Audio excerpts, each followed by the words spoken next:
Alice Zénitaire, juste avant l'oubli.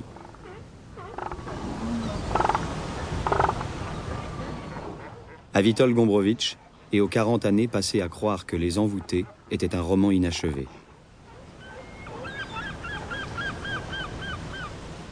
Note de l'auteur. Idéalement, dans ce livre, les personnages parleraient un certain mélange de langues, incluant notamment de nombreux dialogues en anglais. Pour des raisons pratiques que le lecteur peut imaginer, l'intégralité de ce roman est malgré tout écrite en français, ceci allant à l'encontre de tout réalisme, mais évitant les notes de bas de page avec traduction.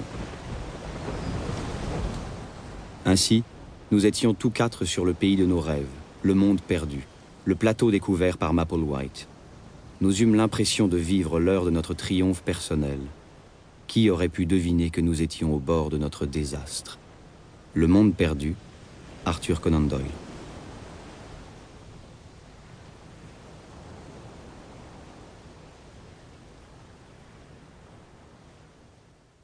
Le problème du nom. Malgré ses insomnies, Adrian Dixon Carr avait toujours refusé de compter les moutons avant de dormir. C'était une position de principe. Il emmerdait le tourisme rural. Galwin Donnell, addiction. Frank avait la malchance de porter son prénom. Il le savait. Certains prénoms vous tuent à l'instant qu'ils vous nomment. Frank était persuadé, jusque dans ses moments de bonheur les plus intenses, qu'il aurait pu avoir une vie meilleure sous une autre identité. Les gens ne le regardaient pas de la même manière que s'il s'était appelé Guillaume ou Théo. Les gens le regardaient de la manière dont lui regardait les Kevin. Il végétait sans grâce au bas de la hiérarchie des prénoms. Sa mère n'avait jamais expliqué les raisons de son choix, ou il ne les avait jamais comprises. Elle disait qu'elle trouvait ça joli. Elle lui citait de nombreuses personnes que le prénom Frank n'avait pas empêché d'accéder à la réussite, à la joie. Sinatra, Zappa, malgré le grand écart musical que demandait la juxtaposition de ces deux noms. Provost, qui régnait sur un empire de cheveux, et une horde de footballeurs et de véliplanchistes couverts de titres et de médailles. Curieusement, elle incluait à la liste Benjamin Franklin, comme s'il s'était appelé Benjamin Frank Lin, ce que Frank crut tout au long de son enfance. Pendant ses années de lycée, il avait essayé d'oublier cette blessure tenace en se plongeant dans les jeux de rôle. Là, on l'appelait au moins pour quelques heures « Seigneur des montagnes », « Guerrier du royaume perdu », « Ouman le magnifique ». Il versa brièvement dans l'écriture de space opéra qu'il ne poussait jamais plus loin que les premières pages, juste pour le plaisir de donner à des kyrielles de personnages des noms qui signifiaient quelque chose, des identités radieuses. Il avait montré ces feuilles volantes un jour à Émilie. Il les conservait encore, dans une chemise en carton qui s'abîmait au coin, et elle les avait trouvées intéressantes. Mais ces échappatoires étaient éphémères, comme le lui rappelait tous les matins l'appel fait en cour et l'énoncé morne de son état civil. « Franck Le Mercier ?» demandait une voix dépourvue de magie. Il levait la main presque à contre-cœur, espérant chaque fois, l'espace d'une seconde, que quelqu'un d'autre réponde présent, assume la responsabilité de ce prénom qui lui pesait tant, et qu'il se réveillerait comme d'un cauchemar trop long pour découvrir qu'il s'appelait autrement. Est-ce que la fleur que nous appelons rose, sous un autre nom, sentirait aussi bon? Demanda un jour le fragile professeur d'anglais qui peinait à les initier à Shakespeare. La classe dormait devant tant de pédanterie inutile, mais Frank, lui, comprenait instinctivement l'interrogation du poète. Et il y avait déjà répondu. Non. Bien sûr que non. Si les roses s'appelaient Frank, on ne parlerait pas tant de leur parfum. Et probablement, à force de n'être plus senties ni citées, les roses, Frank, par une sorte d'évolution darwinienne, perdraient lentement toute odeur. Rien ni personne ne se démène à produire de la beauté en pure perte. On avait plusieurs fois suggéré à Frank de changer de nom. Il n'avait même pas à faire de démarche officielle, simplement à demander aux autres de ne plus l'appeler Frank, ou à utiliser son deuxième prénom, Joseph, hérité d'un grand-père qui n'existait plus que sur les photographies. Pendant quelques années, il porta au cœur à chaque nouvelle rencontre l'espoir fragile qu'il aurait la force, pour une fois, de mentir, mais était-ce mentir que de taire ce prénom qui ne lui ressemblait pas, qui ne disait rien de lui, et de se présenter autrement? Il savait cependant qu'il était trop tard. Il avait déjà été façonné en tant que Franck. Il avait hérité des complexes et des incertitudes du Franck. Un nouveau nom ne serait plus désormais qu'un vernis inutile. Franck était infirmier. Lorsqu'il l'annonçait aux gens, il remarquait souvent que ceux-ci voyaient son métier comme la conséquence d'un échec en fac de médecine, comme s'il s'était rabattu sur ce poste à défaut de ceux plus prestigieux qui lui avaient échappé. Il leur expliquait alors doucement qu'il n'était pas infirmier par pis-aller, que c'était un choix qui s'était très tôt imposé à lui. À la mort de son père, les infirmiers lui avaient laissé une bien meilleure impression que les médecins, des oncologues aussi prompts à apparaître qu'à disparaître, comme si les patients, très vite, les lassaient et qu'ils éprouvaient le besoin d'un nouveau jeu. Les infirmiers, eux, ne s'ennuyaient jamais au contact de la maladie, affirmait Franck à ses interlocuteurs. Ils savaient que soigner était un travail de longue haleine, une assistance bien plus qu'un miracle. Les infirmiers étaient ceux qui maintenaient patiemment la vie sur les lits machines des hôpitaux, ceux qui connaissaient les familles, les prénoms et les odeurs des malades. Franck avait tout de suite su qu'il appartenait à leur armée discrète et résistante. Il arrivait aussi qu'à l'annonce de son métier, les gens lui demandent s'il portait quelque chose sous sa blouse. À cela, il n'expliquait rien. Il ne le méritait pas. Il prenait une pause cigarette, sa deuxième de la journée, à côté du local à poubelle en regardant le soleil faible hésiter entre finir l'été et commencer l'automne, et il était perturbé par le nombre de pensées différentes que son cerveau s'efforçait de suivre.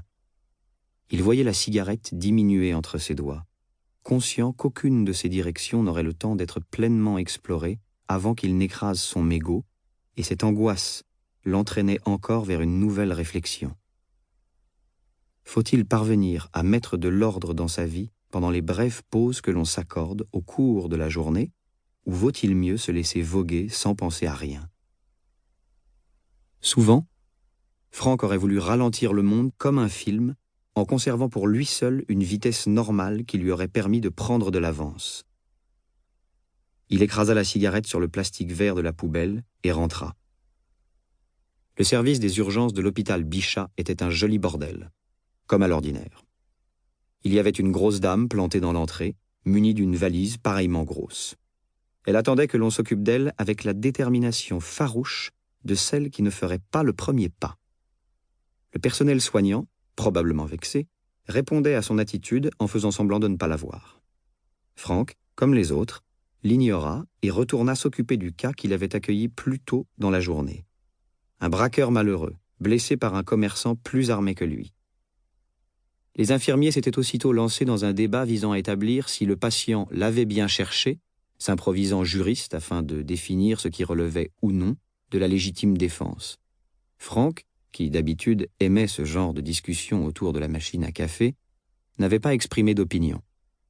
Pour lui, ce jour-là, tout homme doté d'une arme et de l'intention de s'en servir était un imbécile qui n'avait que deux options.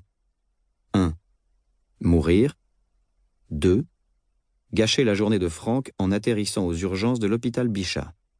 Ceci, bien sûr, à condition que l'homme et l'arme se trouvent dans le 17e, 18e, 19e arrondissement ou dans la commune de Saint-Ouen.